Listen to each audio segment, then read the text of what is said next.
Hello दोस्तों, आज हम इंटरनेट के बारे में पढ़ेंगे। हम इंटरनेट पर घंटों समय बिताते हैं, सुबह से लेकर रात तक हम इंटरनेट से जुड़े रहते हैं।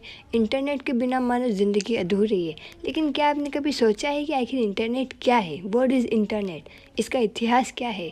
भारत में इसकी शुरुआत कब हुई? आखिर इंटरनेट कैसे काम करता है?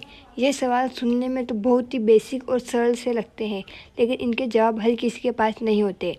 इसलिए आज हम इस आर्टिकल में इंटरनेट का मतलब हिंदी में बताने वाले हैं। इसके अलावा इंटरनेट की हिस्टोरी, फ़ायदे और नुकसान से लेकर उन चीज़ों के बारे में बताएंगे जिनकी जानकारी आपको होनी चाहिए।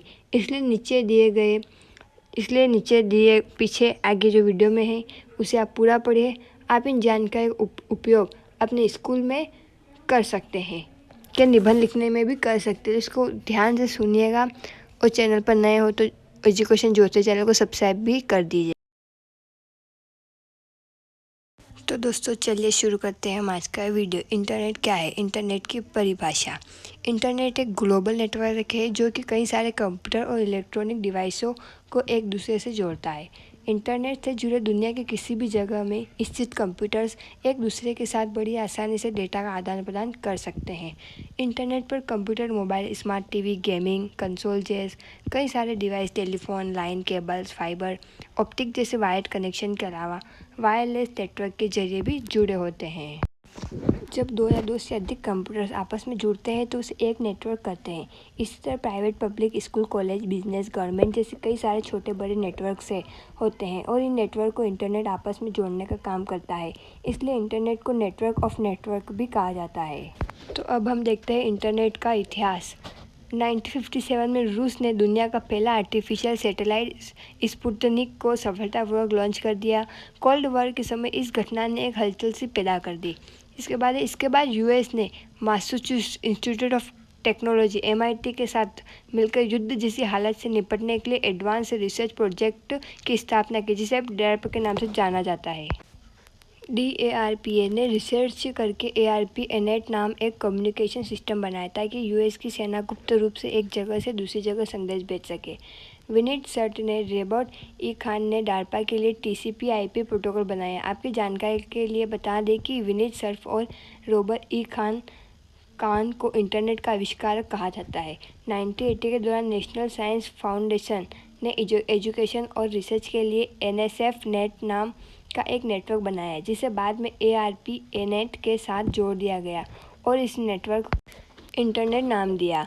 1980 के समय में ही टिम बेर्नर्स-ले ने WWW वर्ल्ड वाइड वेब पर रिसर्च करना शुरू किया और उन्होंने इंफॉर्मेशन शेयर करने के लिए HTML हाइपरटेक्स्ट मार्कअप लैंग्वेज बनाया। शुरुआत में इंटरनेट एक तरह का प्राइवेट नेटवर्क था, जिसने बाद में धीरे धीरे एक विशाल नेटवर्क का रूप ले लिया और आज की दुनिया की लगभग देश में इंटरनेट उपलब्ध है। अब देखते हैं हम भारत में इंटरनेट की शुरुआत कब हुई। इंडिया में इंटरनेट की शुरुआत सन 1986 में हुई। सबसे पहले डिपार्टमेंट ऑफ इलेक्ट्रॉनिक्स ने सरकार की सहायता से ERNET एजुकेशन रिसर्च नेटवर्क की स्थापना की, जिसका मुख्य उद्देश्य शिक्षा और शोध के लिए छात्रों जरूरी जानकारी उपलब्ध कराना था। शुरुआत में Indian institute of science Bangalore, 5 IIT, Indian institute of technology Delhi, Mumbai, Kanpur, Kharagpur और मद्रास जैसे बड़े बड़े संस्थानों जो इससे जोड़ा गया। 14 अगस्त 1995 को उस समय की सबसे बड़ी टेलीकॉम कंपनी विदेश संचार निगम लिमिटेड VSNL ने इंटरनेट को आम नागरिकों के लिए लॉन्च किया। दिल्ली, मुंबई, कोलकाता, चेन्नई, बेंगलोर जैसे बड़े शहर के लोग डायल अप कनेक्शन के जरिए इंटरनेट एक्सेस कर सकते थे। इसकी स्पीड 9.6 केबिट से पर सेकेंड और हर 250 घंटे के लिए $160 चार्ज किया जाता था। शुरुआत में कई तरह के हार्डवेयर और नेटवर्क इशू आने लगे थे, लेकिन इसके बावजूद VSNL इंटरनेट लॉन्च होने के सिर्फ 6 महीने में 10,000 सब्सक्राइबर जुड़ चुके थे। अब 1 अक्टूबर 2000 को BSNL की स्थापना हुई। सन 2004 में सरकार ने ब्रॉडबैंड पॉलिसी बनाई, जिसके अनुसार ब्रॉडबैंड की डाउनलोड स्पीड 256 केबिट प्रति सेकेंड या उससे अधिक होनी चाहिए। सन 2005 के बाद से ब्रॉडबैंड इंडस्ट्री का बहुत तेज़ी से विकास होने लगा, लेकिन इसके वायरलाइन टेक्नोलॉजी होने के कारण काफ़ी दिक्कतों का सामना करना पड़ रहा था।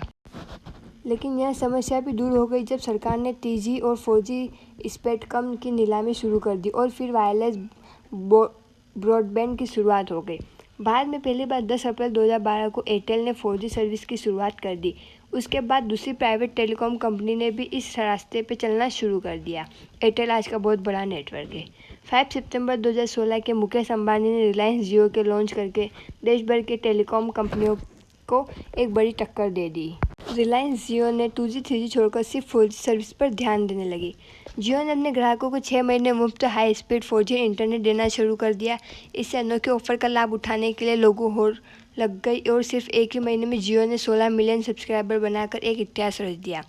रिलायंस जियो का टेलीकॉम इंडस्ट्री पर ऐसा असर हुआ कि देश की दूसरी और तीसरी सबसे बड़ी टेलीकॉम कंपनी वोडाफोन और आइडिया सेल्युलर को मर्ज होना पड़ गया और कंपटीशन इतना बढ़ गया कि दूसरे ऑपरेटर्स को भी अपने डेटा चार्ज बहुत कम करने पड़ गए। आज दुनिया भर में भारत इंटरनेट उपयोग करने वाला दूसरा सबसे बड़ा देश बन गया है। अब हम देखते हैं इंटरनेट का मालिक कौन है। हर सवाल का जवाब थोड़ा मुश्किल हो सकता है। एक तरह से देखें तो इंटरनेट एक विशाल नेटवर्क है जो कई सारे नेटवर्क और इंफ्रास्ट्रक्चर से मिलकर बना है। हम ऐसे में व्यक्ति, संस्था इन सभी मालिक का संभव नहीं है। अगर दूसरे तरीके से देखें तो इसके कई सारे मालिक हो सकते हैं, क्योंकि इंटरनेट को चलाने के लिए कई सारी चीज़ें जैसे optical cable, IP address, domain name, router, internet tower जैसे कई सारी चीज़ों की ज़रूरत होती है और इन इंटरनेट की चीज़ों के मालिक अलग अलग लोग हो सकते हैं। ऐसी कई सारी ऑर्गेनाइजेशन है जो इंटरनेट के कई सारे स्टैंडर्ड को निर्धारित करते हैं, लेकिन पूरे इंटरनेट पर उनका भी अधिकार नहीं है। कोई एक कंपनी या किसी एक देश का सरकार इंटरनेट पर अधिकारी का दावा नहीं कर सकता। अब हम देखते हैं इंटरनेट कैसे काम करता है। इंटरनेट कैसे काम करता है यह समझने से पहले आपको वेब की बेसिक जानकारी होनी चाहिए। सबसे पहले हम यह समझने की कोशिश करते हैं कि आखिर इंटरनेट पर डेटा ट्रांसमिशन कैसे होता है, यानी कि इंटरनेट पर सूचनाएं एक स्थान से दूसरे स्थान कैसे पहुंचती है। यदि हम गूगल की वेबसाइट को अपने कंप्यूटर पर खोलना चाहते हैं तो ऐसी स्थिति में हमारा कंप्यूटर एक क्लाइंट की तरह काम करेगा। वही जो कंप्यूटर गूगल उपयोग कर रहा हो, यानी जिस सिस्टम में गूगल वेबसाइट का डाटा स्टोर हो, वह सिस्टम सर्वर की तरह काम करेगा। जब हम वेब ब्राउज़र पर google.com डालकर इंटर करेंगे तब हमारा कंप्यूटर यानी क्लाइंट गूगल के सर्वर को रिक्वेस्ट सेंड करेगी। इंटरनेट पर भेजे गए रिक्वेस्ट या मैसेज एक साथ सेंड नहीं होते। इन्हें अलग अलग हिस्सों में बांट दिया जाता है, जिसे पैकेट्स कहा जाते हैं। फिर इन्हें पैकेट्स को नेटवर्क के जरिए डेस्टिनेशन तक पहुंचाया जाता है और पहुंचने पर इन्हें फिर से जोड़ दिया जाता है। अब आपके दिमाग में यह सवाल आ रहा होगा कि एक ही समय में करोड़ों लोग इंटरनेट एक्सेस कर रहे होते हैं। इसका मतलब नेटवर्क में अनगिनत पैकेट्स ट्रेवल कर रहे होते हैं। ऐसे में इन पैकेट्स को कैसे पता चलता है कि उन्हें जाना कहाँ है? इसके लिए आईपी एड्रेस का उपयोग किया जाता है, जो कि इंटरनेट से जुड़े हर डिवाइस के लिए यूनिक होता है और इससे उस डिवाइस का एड्रेस पता चल जाता है। चलिए अब स्टेप बाय स्टेप तरीके से समझते हैं कि आखिर इंटरनेट कैसे काम करता है। तो फर्स्ट है, आप ब्राउज़र को एड्रेस बार में किसी वेबसाइट का एड्रेस टाइप करते हैं या किसी हाइपर लिंक पर क्लिक करते हैं। सेकेंड है, आपका ब्राउज़र यूआरएल से यह पता करता है कि कौन सा प्रोटोकॉल यूज़ हो रहा है। यदि यूआरएल की शुरुआत में HTTP लगा हो तो HTTP प्रोटोकॉल का उपयोग होगा, वही FTP हो तो FTP प्रोटोकॉल का यूज़ किया जाएगा। थर्ड है, ब्राउज़र आपके ISP server internet service provider को रिक्वेस्ट सेंड करता है। फोर्थ है, ISP के पास DNS का डेटाबेस होता है जिसमें डोमेन नेम और उसके IP एड्रेस की जानकारी होती है। फिफ्थ है, आईपी मिलने के बाद वेबसाइट के सर्वर का एड्रेस पता चल जाता है और वेब पेज के लिए उस सर्वर को रिक्वेस्ट सेंड कर दिया जाता है। छठा है, सर्वर आपके ISP को वह पेज सेंड कर देता है।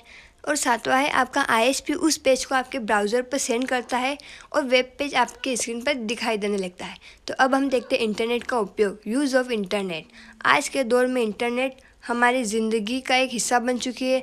आज लगभग हर ऑफिस, बैंक, स्कूल, कॉलेज आदि किसी न किसी तरीके से इंटरनेट से जुड़ चुके हैं। चलिए देखते हैं कि हम इंटरनेट का किस तरीके से उपयोग कर सकते हैं। पहला है ईमेल, सेकेंड है सोशल नेटवर्किंग जैसे फेसबुक, ट्विटर, इंस्टाग्राम आदि। थर्ड, रिसर्च करना, ई बुक और ऑनलाइन मैगजीन, समाचार, online banking, e commerce, ticket booking, file download करना, ऑनलाइन गेम खेलना, ऑनलाइन वीडियो और मूवीज़ देखना, जॉब सर्च करना, फ्रीलांसिंग, ऑनलाइन पढ़ाई करना, ETC। अब देखते हैं हम इंटरनेट के फ़ायदे। अगर हम इंटरनेट के लाभ की बात करें तो इसके कई सारे फ़ायदे हैं, जिनसे कुछ पॉइंट्स हमने नीचे लिखे हुए हैं। एक है सूचनाओं का भंडार। इंटरनेट अनगिनत जानकारी और सूचना का भंडार है। सेकेंड है हमेशा उपलब्ध, चाहे दिन हो या रात, 24 घंटे 365 दिन ये हमेशा उपलब्ध रहता है। थर्ड है सबसे तेज, सूचनाओं के आदान प्रदान का सबसे तेज और बेहतरीन माध्यम है। फोर्थ है सरल और किफ़ायती माध्यम। इंटरनेट आपके कारोबार को लोकल से ग्लोबल स्तर तक पहुंचाने के लिए सबसे सरल और किफ़ायती माध्यम है। इससे आप देश विदेश तक अपना बिजनेस को पहुंचा सकते हैं। फिफ्थ है उपयोग करना आसान है। इंटरनेट ने कई सारे काम को आसान बना दिया है। अब हम रेलवे स्टेशन पर लंबी कतारों में खड़ा होना नहीं पड़ता, हमें ऑनलाइन टिकट बुकिंग कर सकते हैं। ठीक इसी तरह हमें दुकानों में जाकर खरीदारी करनी नहीं पड़ती, अब ऑनलाइन शॉपिंग करना ज़माना है। फिफ्थ है ऑनलाइन शिक्षा। आप घर बैठे बड़े बड़े संस्थानों के प्रोफेसरों और एक्सपर्ट से ऑनलाइन शिक्षा भी ग्रहण कर सकते हैं। सेवन्थ है ऑनलाइन मीटिंग। आप अपने सहकर्मी और कर्मचारियों से ऑनलाइन मीटिंग कर सकते हैं, इससे समय की बचत होगी और प्रोडक्टिविटी बढ़ेगी। एट्थ है ऑनलाइन पैसा। आप घर बैठे ऑनलाइन कमा कर पैसे भी कमा सकते हैं। देख लो आजकल यूट्यूबर भी ऑनलाइन पढ़ा कर पैसा कमा रहे हैं। अब दोस्तों इंटरनेट के लाभ है तो हानि भी है। इंटरनेट से हानि, फर्स्ट है सेहत पर असर। दिन भर कंप्यूटर और मोबाइल पर लगे रहने से आजकल इसका सेहत पर असर देखने को मिल रहा है। सेकंड है वायरस और मेलवेयर। कभी कभी हम किसी ऐसे वेबसाइट पर चले जाते हैं जहाँ से कुछ वायरस या मेलवेयर अपने आप डेटा डाउनलोड हो जाता है, जो कि हमारे कंप्यूटर, मोबाइल, लैपटॉप आदि को नुकसान पहुँचा सकता है। थर्ड है हैकिंग का खतरा। अगर आपका कंप्यूटर हैक हो जाए तो आपको बहुत नुकसान हो सकता है। आपके सारे डाटा चोरी हो सकते हैं और उनका गलत इस्तेमाल हो सकता है। अब धोखे का शिकार होना। कई सारे वेबसाइट रियल नहीं होते लेकिन देखने में एकदम असली लगते हैं। ऐसे में यदि इन्हें गलती से अपना अकाउंट डिटेल दे दिया जाए तो ये आपके खाते से पैसा उड़ा सकते हैं। अगला है डार्क वेब। आपको जानकर हैरानी होगी कि हम इंटरनेट पर उपलब्ध वेबसाइट से केवल 5% का उपयोग करते हैं, जबकि बाकी में 95% हिस्से से हम अनजान हैं, जो कि कई तरह के गलत काम जैसे ड्रग्स, हथियार बेचने जैसे कारगर काम में किए जाते हैं। अगला है अफवाह और झूठी खबरें। आपने सोशल मीडिया पर ऐसे कई सारी खबरें को पढ़ा होगा जिनका सच से कोई लेना देना नहीं होता है, लेकिन फिर भी ये बड़ी तेज़ी से वायरल होते हैं। इस तरह की झूठी और भड़काऊ खबरों से लोगों की सोच को प्रभावित करता है, जो कि एक तरह से बहुत बड़ा खतरा है। अगला है समय और पैसे की बर्बादी। अगर इंटरनेट का सही तरीके से उपयोग नहीं किया जाए, समय और पैसे दोनों की बर्बादी होना तय है। तो दोस्तों हमें उम्मीद है आपको ये इंटरनेट क्या है इसकी जानकारी पसंद आई होगी। यदि आप इस विषय इंटरनेट इन्फॉर्मेशन पर अपने विचार रखना चाहते हैं तो नीचे कमेंट बॉक्स में ज़रूर उपयोग करें। अगर आप इंटरनेट क्या है इंटरनेट पर निबंध लिख रहे हैं तो हमें उम्मीद है कि ये जानकारी आपकी मदद करेगी। तो चैनल पर नए हो तो एजुकेशन ज्योति चैनल को सब्सक्राइब जरूर कर लें और लाइक भी कर लें और अपने दोस्तों को शेयर भी कर लें। थैंक यू वेरी मच दोस्तों।